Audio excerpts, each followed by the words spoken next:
It's not the Pixis 12 or 6K, in fact it doesn't have any Ks, just good old HD. It's the Blackmagic Pocket Cinema Camera OG, the godfather of Blackmagic cameras, which has a somewhat legendary status and following within the Blackmagic fuckboy community.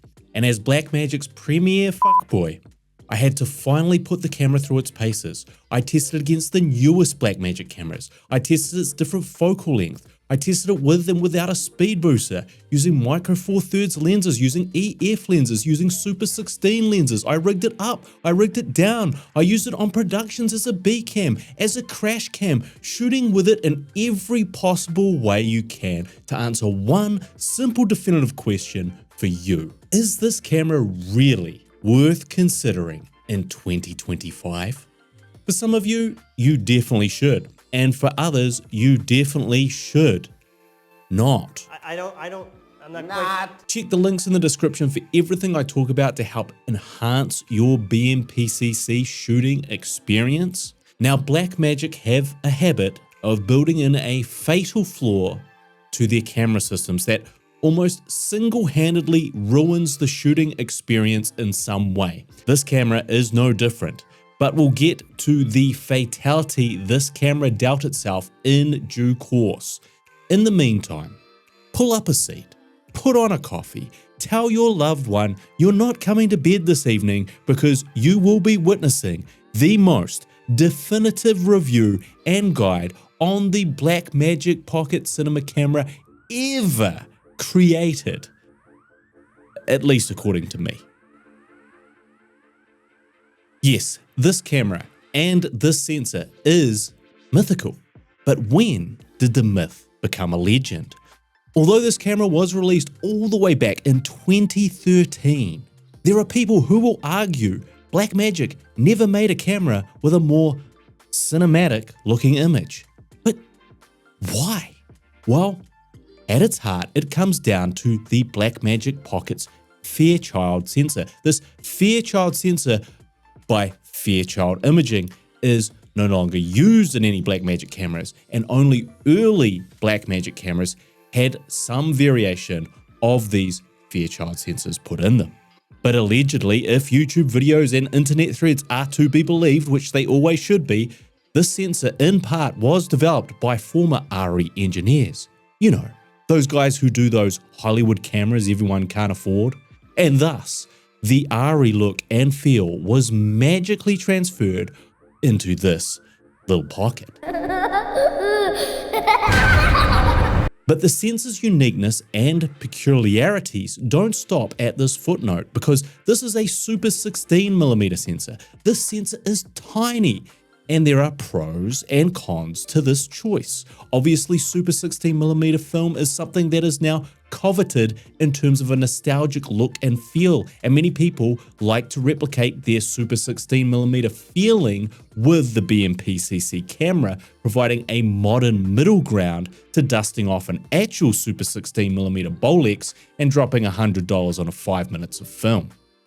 The BMPC uses a micro 4/3 mount, and this means, amongst other things, that the lenses you purchase for it can stay very compact and small, which only enhances the idea of the compact size of this camera. But because this is a Super 16mm sensor, you can also adapt 16mm lenses to it without any crop. The micro 4/3 mount paired with the sensor might just make it the most flexible and versatile camera to find lenses for in existence. But boy, does it come with some trade-offs. But we'll come back to those. The other important element of the BMPCC's, can I just call it the OG, look, is its recording formats. It can record either Cinema DNG RAW or ProRes in all the normal flavors, HQ, 422, LT, and Proxy. But really, the Cinema DNG aspect of this camera is what provides you a fascinating paradox. A tiny camera that can film in one of the highest quality RAW formats, hence that cinematic look, with the latitude of filming with this RAW workflow. Now, Blackmagic abandoned Cinema DNG and adopted B-RAW as its new RAW filming codec, probably to mitigate the massive file sizes of Cinema DNG and negating the issue of filming in image sequences. Cinema DNG doesn't record like a traditional codec, but creates one DNG image per frame, thus meaning that a normal video is made up of thousands or hundreds of thousands of images that act as one frame each. This leads to amazing quality images, but it also leads to brutal pipeline issues in your edit, with computers struggling to read these image sequences and edit software lagging when they are in use, especially back in 2013. Now, on the flip side, B-RAW is a compressed RAW and Cinema DNG is not. So the idea is that, theoretically speaking, Cinema DNG should provide better, richer image quality because it is capturing more information than B-RAW can by its very nature of being uncompressed. And this is another reason for the love this camera receives. There's just no other cameras of this size capturing this kind of data. Well, almost none. But look, we'll also talk about alternatives later.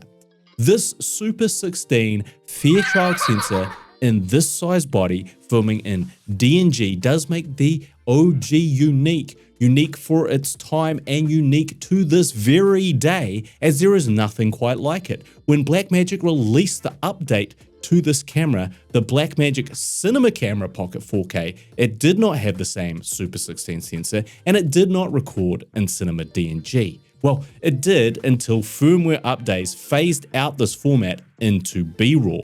It could also no longer actually fit in your pocket, leaving many humorous bulges that would beg the question, is that a Blackmagic Cinema Camera Pocket 4K in your pocket?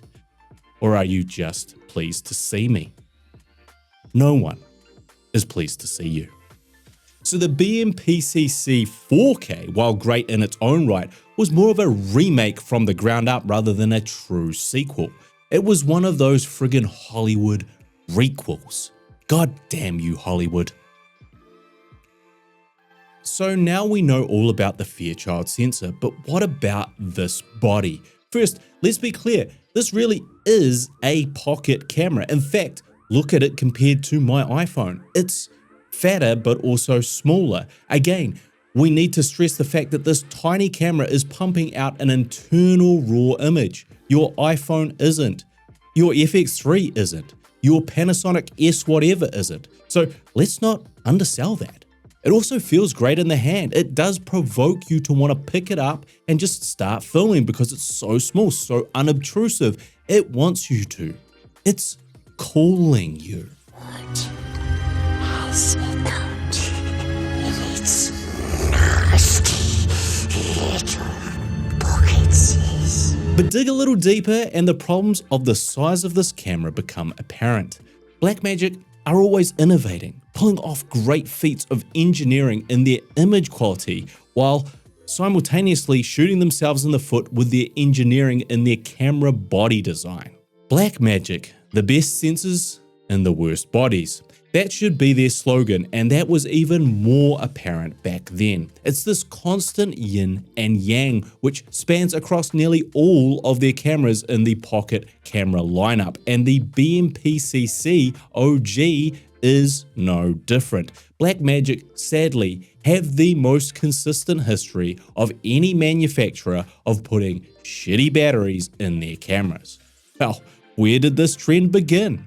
It may have been this little guy in 2013 as it takes EL20 batteries.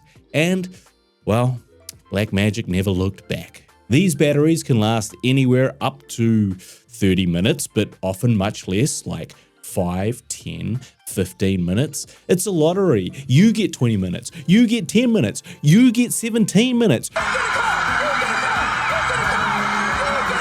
You have no idea, and the battery indicator isn't a great help as your camera might shut down when it says you have more than 50% left. Yes, these batteries are cheap, but they're also the drizzling shits, and bringing 10 of them on a shoot is not fun, nor is constantly having to swap them. On the side, we have all the ports, a 12-volt plug, which can provide external power. Thank God, because we'll be using that non-stop. We have a headphone jack, a 3.5mm mic jack, a timecode or trigger recording port, and the dreaded micro HDMI cable. Look, as soon as anyone says micro anything, it is often met with scorn and derision. Micro ports, like micro penises, are a source of great difficulty for their users. We don't like micro HDMI ports in 2025, nor did we in 2013, and sadly, this one has got that breaky Blackmagic quality that makes the port even more of an issue. Using the micro HDMI port is a constant source of terror for the modern user of a BMPCC because it does break. You will be left with perhaps the most egregious of Blackmagic's design choices so far, that being its 3.5-inch LCD screen. Oh boy. To quote another great YouTuber, What were they thinking? Unlike recent Blackmagic models, this is not a touchscreen. You control the settings with this little thumb pad on the side, and you can play back clips using the 3 buttons on the top. And unlike newer Blackmagic LCD screens, which have rather excellent 1500 nits of brightness, this doesn't seem to have any nits of brightness. In fact, it might have anti-nits of brightness. Staring at the screen is like staring into a black hole. Stare at it long enough and you're going to end up in some type of interstellar time warp trying to warn yourself not to look at this LCD screen. No! No! No! No!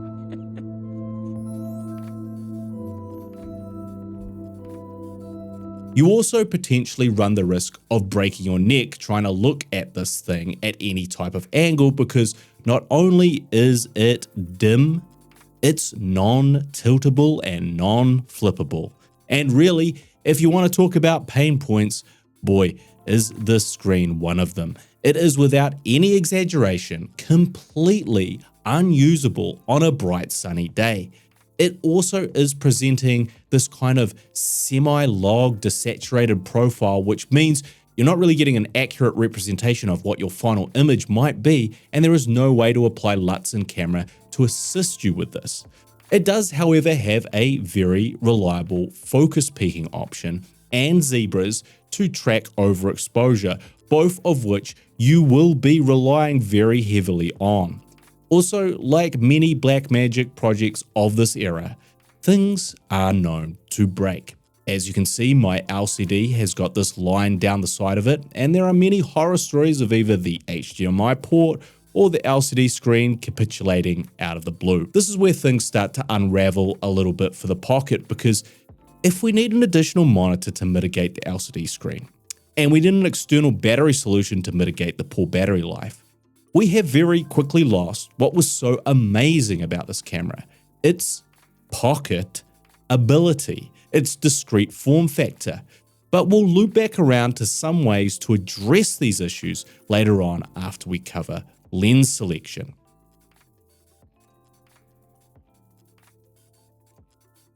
Inside all of us, there are two wolves. The dark one is evil. He is anger, envy, sorrow, regret, greed, and liking the look of full-frame sensors. The other wolf is good. He is joy, peace, love, hope, serenity, and someone willing to tolerate a micro 4/3 sensor. The wolf that wins is the one you feed it. And unless you're a GH5 or GH7 user, you've probably been feeding yourself up on that glorious full-frame bokeh. Well, if that is the case, then this camera is going to give you a very rude awakening, because this, as mentioned, is not even a micro 4/3 sensor. It's actually a Super 16 sensor, which is even smaller than regular micro 4/3. In fact, this camera compared to full frame has a 2.88 times crop. I'm going to let that sink in. 2.88 times. That means your 35mm lens on the BMPCC OG is actually 100mm. And what this really means is that essentially it's going to ruin all your regular lenses except your widest angles if you have them, which means you may well have to embrace your good wolf and bite down and get some dedicated micro 4/3 lenses for this camera. The good news is these lenses are an absolute abundance and very affordable. The bad news is you're really going to have to do some mental arithmetic when using these lenses with this camera. What this lens mount and sensor does provide is the opportunity to dive into using vintage super 16mm lenses, something not easily possible on any other system. There are a lot of great cheap vintage options on eBay, but sadly a lot of the super 16mm lenses of true quality are very overpriced. The Cooks, the Zeiss, the Kinetau options are all much more than regular size vintage lenses. So the idea that you can really steal yourself a bargain because you're using a 16mm lens is not as true as it once was. On the Micro Four Thirds lenses, I have the Laowa 7.5mm, which on this camera is actually 21mm. I have an SLR Magic 12mm, which becomes 35mm, and I have a TT Artisan 25mm, which is a 72mm, along originally with one of those Panasonic Pancake kit zooms. It should be noted that if you do use electronic lenses with this camera, as far as I can see, you can't really adjust your settings to focus. You press the focus button and the camera picks the focus point. When you want to adjust your exposure, you press the iris button and the camera adjusts to expose correctly for your scene. But you can't dial in any of the stuff if you don't have manual controls through the Blackmagic menu. You're at the mercy of its sensor making those decisions for you, and while it's fine, it definitely feels limiting when you want to make those judgment calls or make micro adjustments. There's just no dials or anything for that type of control. So again, for sensor context, if you want a really wide angle lens for this camera, you'll need to purchase something like the Laowa 6mm, which is still about a 17mm equivalent. Fisheyes sometimes aren't fisheye lenses on this camera. This is a tiny sensor, and with this tiny sensor comes other issues. The first one being how sensitive it is to light. That's both low lights and highlights, making trying to expose with this camera a constant low light. When I went out for testing without an ND, I had my lens set to f22 on an overcast day and my highlights were still clipping at f22. So a variable ND filter with the camera is a non-negotiable necessity if you don't want to be locked in a permanent battle with the sun. But this also goes the other way. When that sun dips and it starts to get dark, you need light. This is not a great low light camera, and because this is a small sensor, all your calculations kind of shift the other way. When you have your lens wide open at 1.6, for example, it looks more like f4 or f2.8.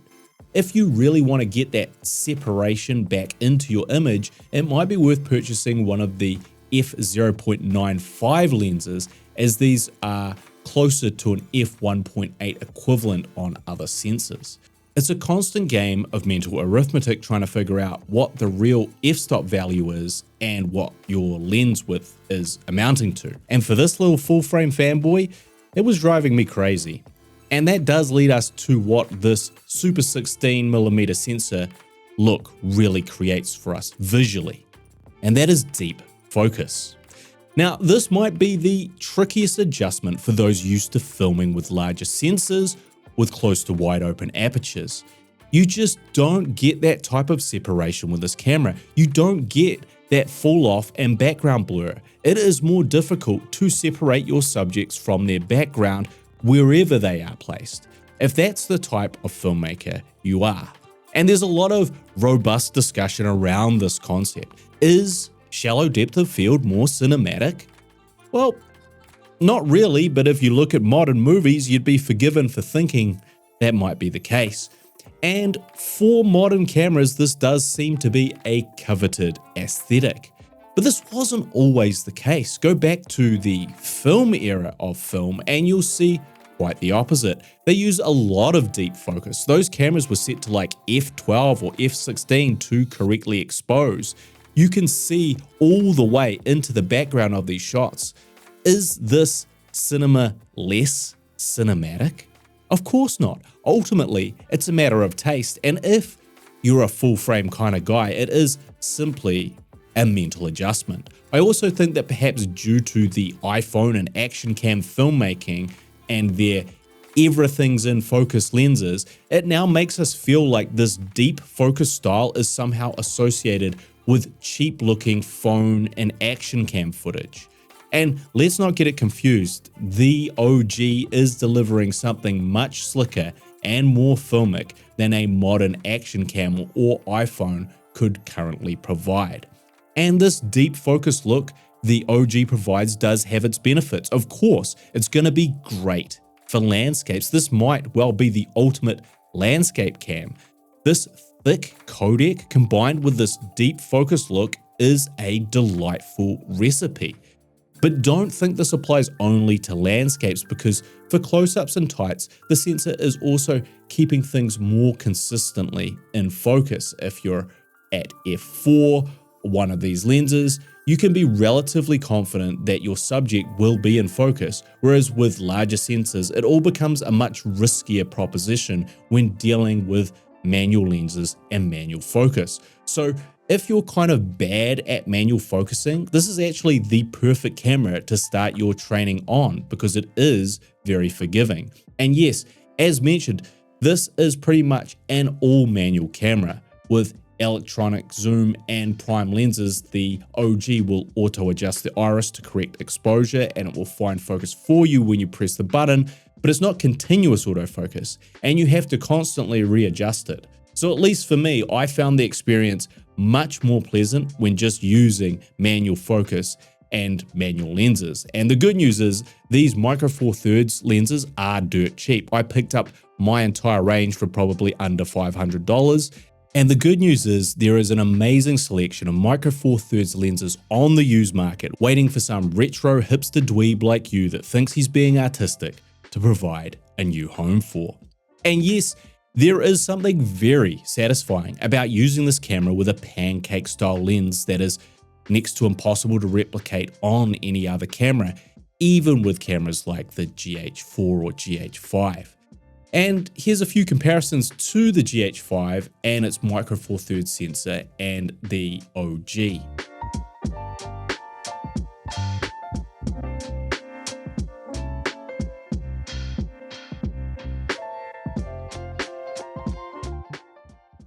Here's some comparing the OG to the BMPCC 6K Pro, which has about a 1.5x crop. I thought this would be the fairest comparison between the old tech Blackmagic and the new tech Blackmagic, and the differences both in picture quality, resolution, and crop factor.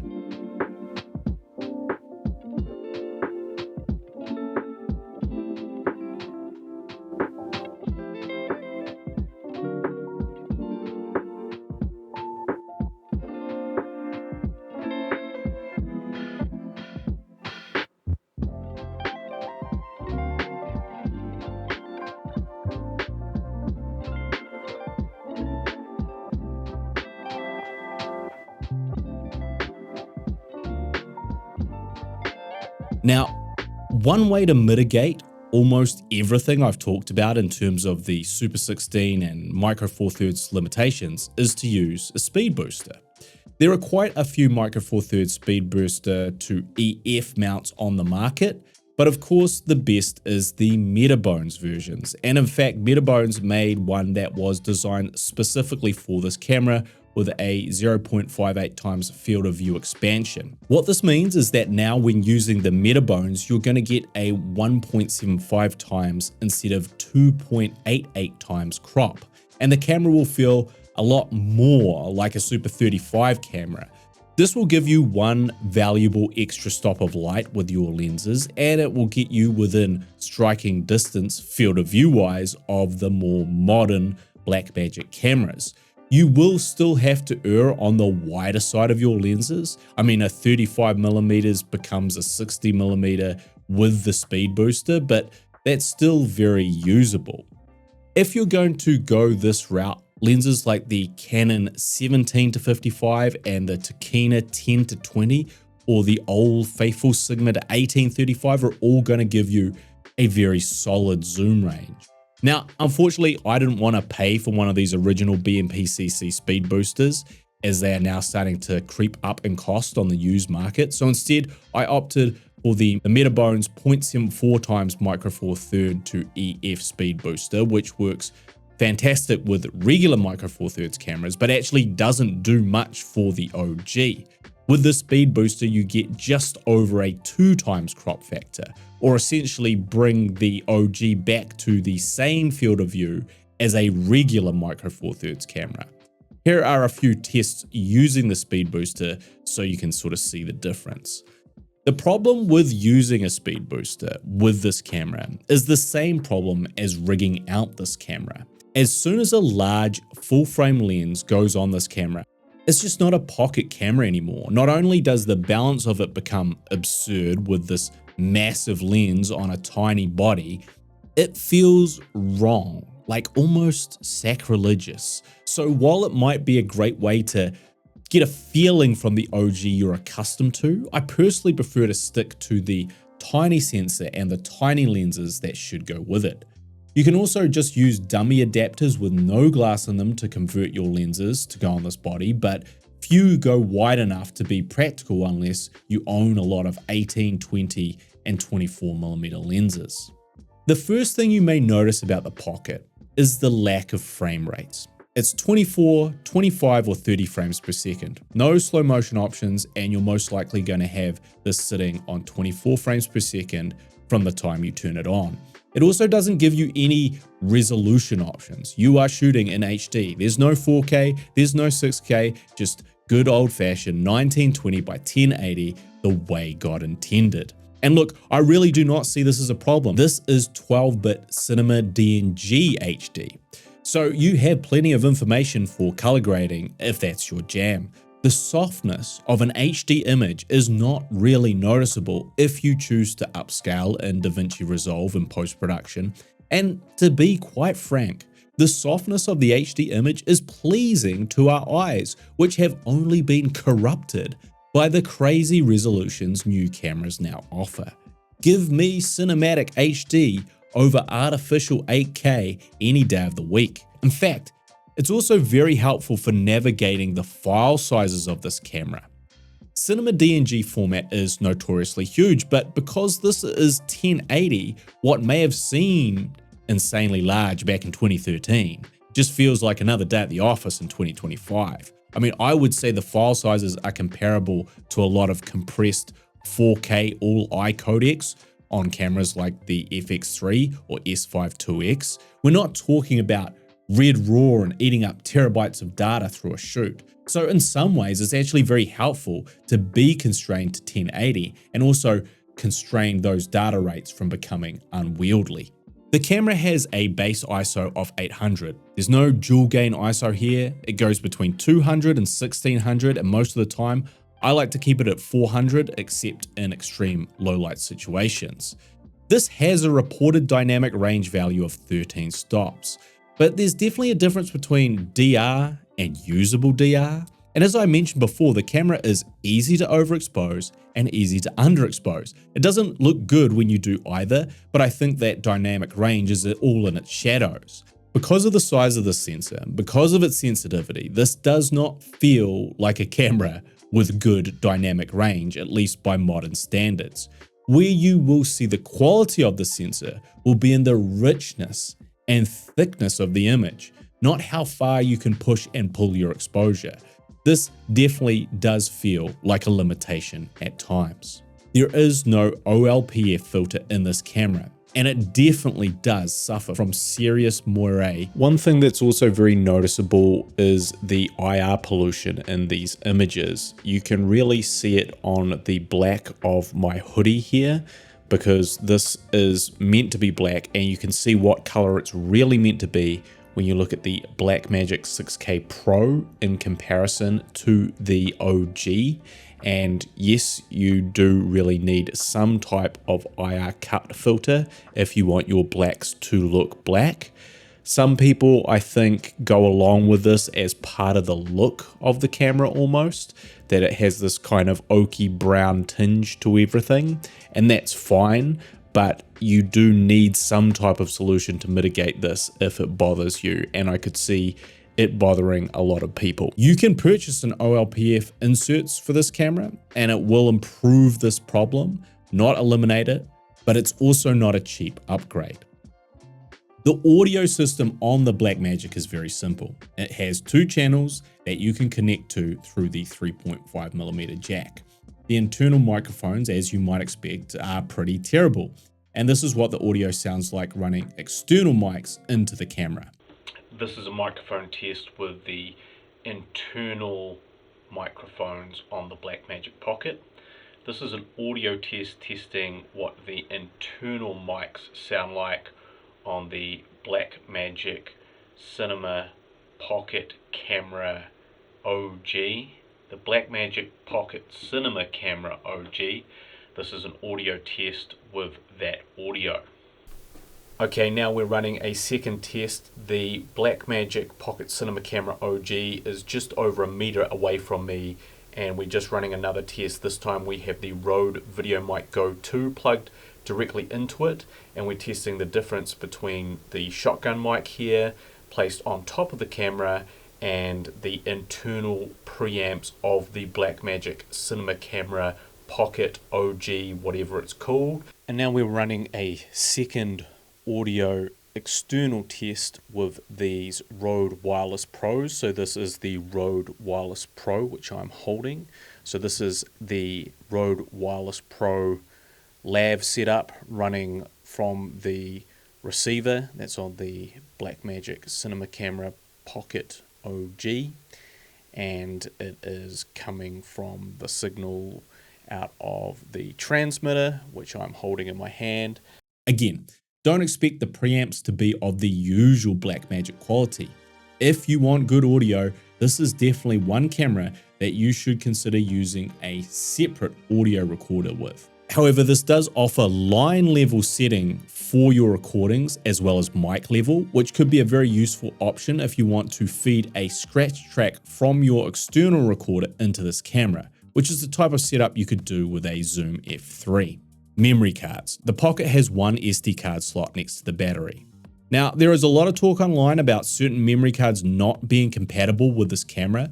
These Kingston Canva ones are recommended. I have one, I'm using it now, and it's good. But for me, at least, I've used this Pocket with all my SD cards. So that's SanDisk Extreme V90s and these ProGrade V90s.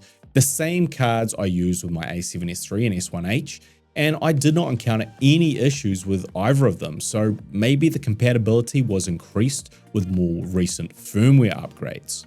Now, I have to say, perhaps one of the most misleading things you'll see on YouTube about this camera is what your final image can look like. A lot of the examples people provide from this camera is ungraded mush, and it probably reflects that raw workflows, color grading tutorials, and working with Cinema DNG for people buying this camera back in 2013 didn't really exist. Subsequently, we see a lot of very desaturated, loggy footage on YouTube representing this camera with a few gems here and there. But the truth is, with the introduction of Gen 4 color science, this process has become a total breeze. Simply switch to decode using clip, change the color science to Gen 4, don't apply a LUT, adjust your color temperature, exposure, and raw controls in this tab, use the color boost mode and push it up to 30 to 50%, and you'll probably end up with a very pleasing image. Or if you really want to double down on the ARRI look, add 3 nodes to your color tree, decode using clip but keep the color science Gen 1, then on your second node add a color space transform, input color space Blackmagic film Gen 1, input gamma Blackmagic design film, output color space ARRI wide gamut 3 or 4, output gamma ARRI log C 3 or 4. Then in your third node, use the ARRI log to Rec 709 LUT. You can then adjust things like exposure and contrast in the first node. And if you're feeling froggy, add some grain to that final node and you're done. Now, to supplement this look and supplement the vintage vibes, the Super 16mm aesthetic, the film grain, the film stock feel of it will be greatly improved using Dehancer. Now, Dehancer is a film emulation plugin which allows you to get very authentic film looks by imitating a wide range of film stock and then building on the stock with gradiated adjustments and the ability to add film grain, halation, and bloom effects to truly complement the magic of this sensor. You can find a link in the description. Use my code for 10% off. I've talked about this plugin before. I use this plugin on a lot of my regular work, but specifically for this camera, it's a match made in heaven. Up until now, you might be feeling a little underwhelmed watching this review, looking at all the problems that plague the OG. And to be honest, I was thinking exactly the same thing as I began my testing. The whole thing was giving me a Blackmagic hangover. But all that changed when I set up a couple of simple side-by-side close-ups on some of my more recent projects. To be honest, I had very little expectations on the results of these, as this was really being used just as a BTS cam. But when I saw what I got in Resolve and Post, I began to understand. I saw the light, because holy shiznit, this does have a very pleasing look to it. On this first shoot, take a look at these side-by-sides. This is the Sony a7 IV shooting with a Viltrox prime lens in S Cinetone for speed. Now, this is basically the same shot with the BMPCC OG. I mean, are you freaking serious, bro? Now look at these images. These were shot using the OG and what I would call a more interesting lighting environment. Now compare them to my A cam filming with the S1H in 6K open gate using Blazer anamorphic lenses. Look at them side by side. I just want to remind you, this is a camera from 2013 with a $50 TT Artisan lens going toe to toe with Panasonic's technically still flagship camera. Would you be mad if you had to use the Pocket OG as the A cam when looking at these images? I just really like how this looks. It does have that intangible it factor, which presumably has something to do with this Fairchild sensor, and Blackmagic was trying to go full ARRI. Well, turns out you should always go full ARRI. Suddenly, I started to take this camera way more seriously. This was undoubtedly a vibe. Yes, I could fully imagine filming an entire narrative project with results like this, and all when using the camera quite literally pocket-sized. There was no big rigs here, just a tiny tripod, stand, and some considered lighting. But while in this considered controlled environment, the OG flourishes, out in the wild, using it presumably as it was originally intended as a portable pocket camera for travel for capturing moments in the moment as a run and gun camera, I was having far less favorable results as I began to encounter its fatal flaw. And this for me is the absolute deal breaker of this camera: the lack of in-body stabilization. Now, I understand why such a small camera doesn't have IBIS, but to put it bluntly, it just completely fucks up your chi while trying to shoot with it.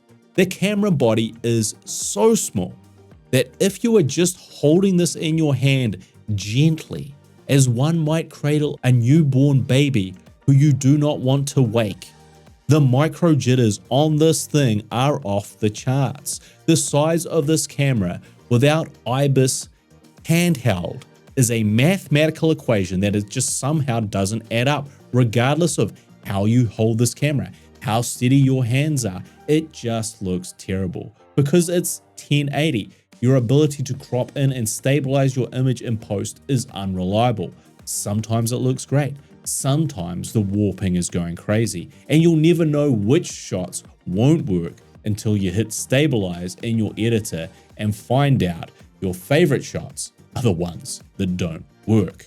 You cannot fuck around in handheld and find out. So yes, it's really impossible to get any kind of stable looking handheld image unless you get a lens with its own image stabilization. But that brings with it a new set of problems. There are only a very select few prime lenses that are image stabilized at all, like 3 or 4. The zooms you can buy have more stabilization options, but most are not the best quality actual lenses. You're throwing away all those fantastic prime options in favor of far lesser quality zooms. And look, I hate to break it to you, but even with stabilized lenses, filming handheld can still look absolutely jittery and terrible. Yes, it's an improvement, but I certainly wouldn't suggest it really solves the problem. It just reduces it. So now you have this tiny portable handheld camera specifically designed for handheld use that can't really film handheld. I don't know about you, but that sure seems like a fatal flaw. And there are many ways around this, which I'll cover in my rigging section, but ultimately, all of them involve turning this pocket camera into a camera that no longer fits in your pocket, that is no longer small and portable and fun. And I think this is my biggest disappointment when using this camera. I can deal with the terrible screen and the horrific battery life. I don't lose any sleep over 1080 resolution. But not having this feel like a pocket camera it was so obviously designed to be is just the part I can't seem to get over. There's nothing more inspiring than pulling this out and shooting such rich, detailed, unique footage, but there's nothing less inspiring than having to pull out a tripod at the same time and use it every single time you want a steady, stable shot. It's heartbreaking. Thankfully, there are ways around entering micro jitter world. Some consider to be unnatural. So I would say the most basic version of rigging this camera is adding an external MPF battery plate and using the DC power cable along with a small cage of some sort. XLCS have a custom cage that is always for sale for the OG from the OG champion, Will Von Tagen. Will has done many videos on using the OG and is a great resource for enthusiasts. The cage is a solid option, but I prefer a cage that's a little bit more minimal. My camera happened to come with this little cage, so I've been using that. Now, if you use this setup with an image stabilized zoom lens and nothing else, you might get some stable enough footage. If you add something like this Ulanzi tripod, you at least have the ability to get locked off shots fairly quickly. But another option would be to commit complete filmmaking blasphemy and use a monopod, which may be the quickest to set up for static shots when you're in a hurry with this camera. I use this one from iFootage. Now, although the monitor is barely visible in the sun, the two things you probably will be able to see are the zebras for exposure and the focus peaking outlines, which might, maybe, just allow you to use the camera almost as it was intended here. The MPF battery is going to give you more like 2 hours of battery life. There's a few more spots to add accessories if you want to keep things minimalist, then this setup is the answer. Now, whichever lenses you choose, I would suggest a variable ND is a non-negotiable. Now, originally I was using step-up rings on these lenses to allow me to film with my 82mm Nisi True Color variable NDs. But making a tiny lens bulky through its filters doesn't really make sense either.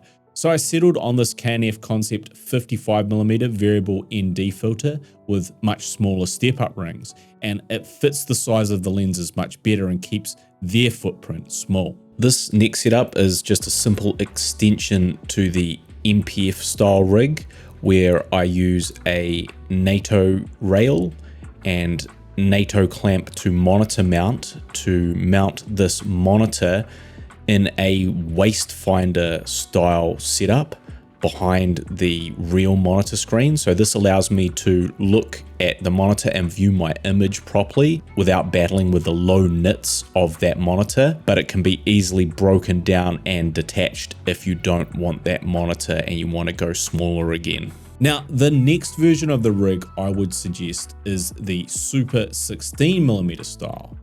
My next suggestion would be this viewfinder from Kinetinic, which achieves a lot of things.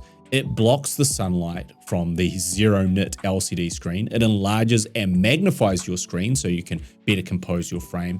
And it adds another point of contact, which adds a vital element of stabilization. It also simply clips on and off your Blackmagic in a second using a magnetic frame. In fact, this is probably the best accessory you can buy for your OG along with that MPF battery plate. And you can still buy it directly from Kinetinic's website, and it's much cheaper than a monitor. So a strong recommend for me. The second thing you'll want is this hand grip, which you can purchase off eBay. Now this gives you a more convenient way to hold your OG in that Super 16 style, and it gives you another point of contact like the viewfinder, and it fully Super 16ifies your OG. It comes with a trigger handle so you can record by pressing the handle rather than the camera itself. Tag a zoom lens like the Panasonic 12-60 onto this to complete the setup. Or if you don't mind not having the record trigger, this Amazon battery handle can be used to replace your battery entirely, as it will keep your OG charged for hours. I use it mainly with my iPhone for long video shoots, but it works just as well with the OG due to its DC port, and it has some substantial weight to it, which will help with those micro jitters. Next, we have the Speedbooster option. For this version, we're going to mitigate the jitters with weight by building this into a more complete cinema build, and I'm going to use the Sigma 18-35 lens for this one, which is going to give you an excellent focal range along with the Metabones Speedbooster to expand our field of view, so this starts to feel more like a Super 35 camera. To this, we add a top handle, the Swit Omni battery or any V-mount battery, and most importantly, a monitor, so there's no more guesswork. I feel like this type of setup is a great option if you just don't like the miniaturized feeling of the 16mm sensor and those micro four thirds lenses, but you do want that BMPCC OG filmic look. And if I was shooting like a narrative film or a big project with this camera and it was my A cam, this is probably the type of setup that I would settle on.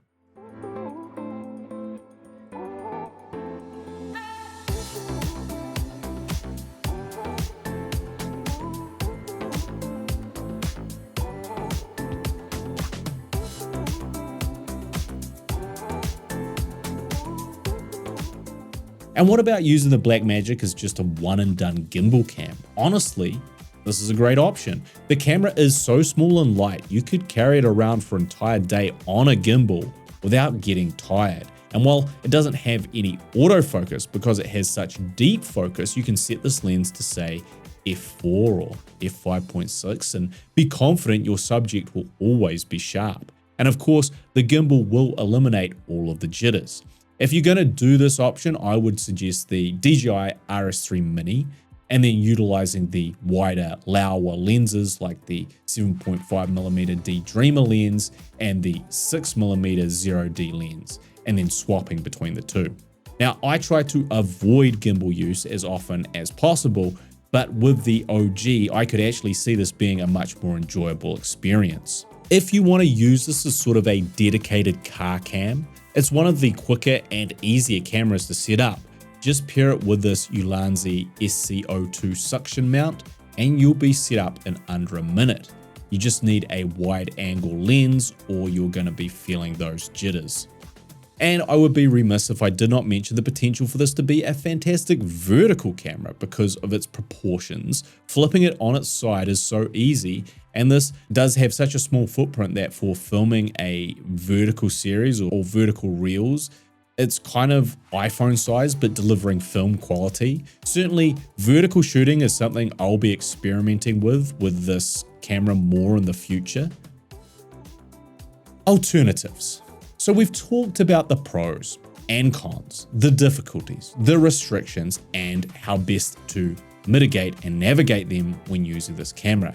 But this camera came out in 2013, and despite its flawed design, was clearly a very cool concept. I mean, surely they made some type of follow-up, right? Well, not exactly. The true sequel to this camera, as mentioned, is the Pocket Cinema 4K, which is actually nothing at all like this camera except for having the same micro four thirds mount and no longer being pocket sized. But there's also the original Blackmagic Micro Cinema Camera. Now this used the same sensor. It was a cube shape, it had full-size HDMI, it introduced a very welcome 60 frames per second option, but only in ProRes mode. The problem with this camera is just that you have to rig it out to use it. It needs a separate monitor to function, and as soon as the monitor gets added and a few additional accessories get added, suddenly it doesn't feel like a pocket cinema camera anymore. There are also those in the community that swear that while technically the same sensor, the image doesn't quite have the same cinematic feel.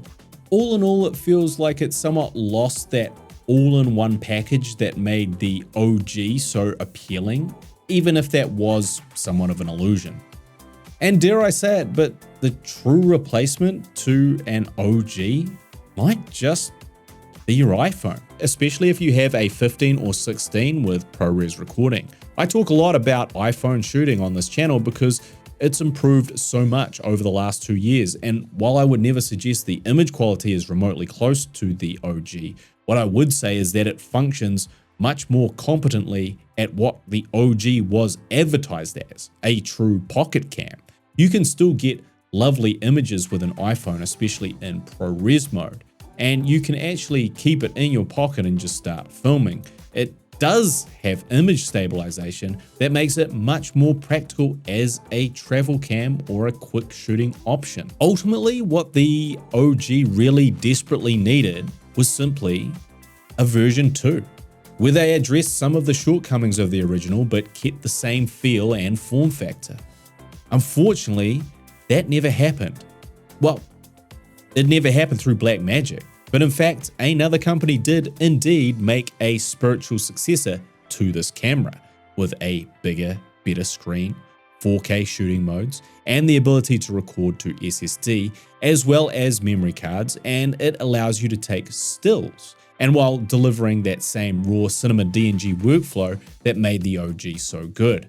In fact, they went one better and made their camera sensor full frame. I'm talking, of course, about the Sigma FP. And honestly, if this OG taught me anything, it's that I really want to get my hands on a Sigma FP, because it seems to put together all the things the OG is missing, along with a raft of improvements. Sadly, it still doesn't have IBIS, but for those interested, I would highly recommend Anson's coverage of the FP if you want to know what the camera is capable of, and I'll leave a link to his channel in the description. Final thoughts. So after all this testing, what's the verdict? Is the OG worth your time 12 years after its release?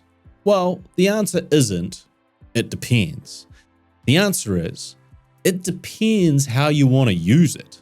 If you don't mind those micro jitters and just want something to replicate shooting 16mm film on a very compact, very affordable, very easy digital camera, then absolutely.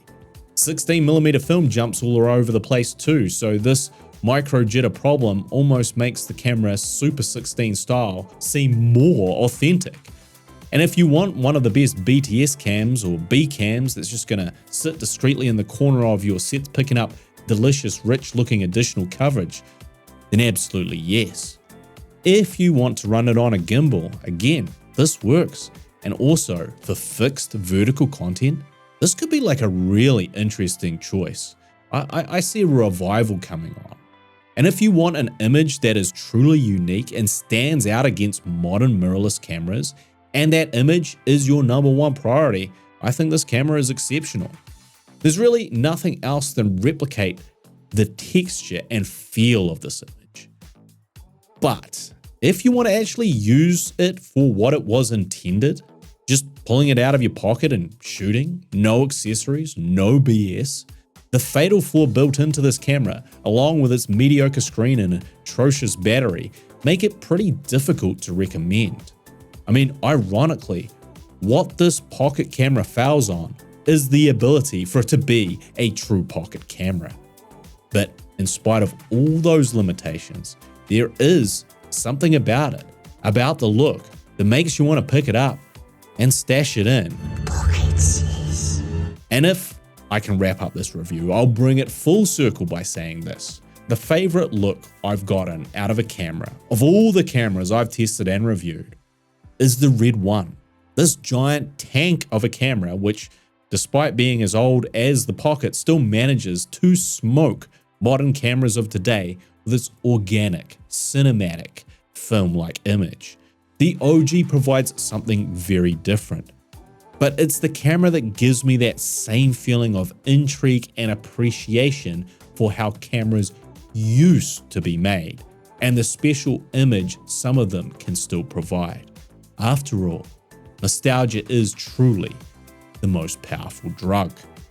If you found this video helpful, you can support me by watching my feature films, now streaming for free on Amazon and Tubi, or take my documentary course. And if you need help with your filmmaking projects, book a one-on-one consultation with me. Links in the description. As always, I am the OG ISAZH filmmaker, and I'll see you when I see you.